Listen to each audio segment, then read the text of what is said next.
You want to purchase stock in a company and are deciding between two different stocks.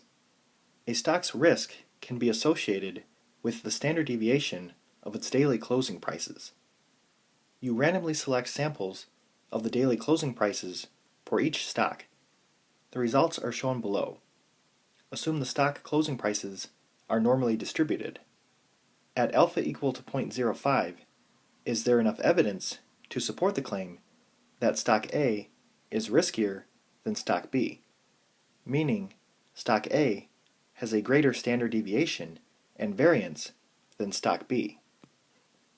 Now, sample 1's standard deviation is greater than sample 2's, which means the variance will also be greater.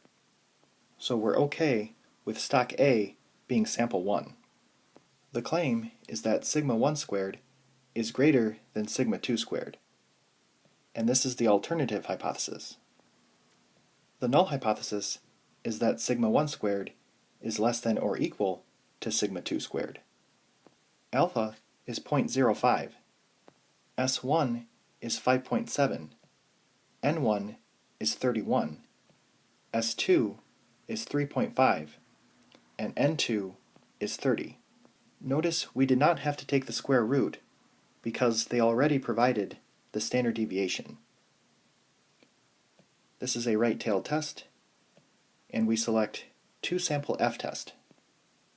So press Stat, go over to Tests, and down to 2-sample f-test, and then enter the information and press Calculate. So f is 2.65, and the p-value is 0.0051. So the picture looks like this, and the p-value is less than alpha, so we reject the null hypothesis.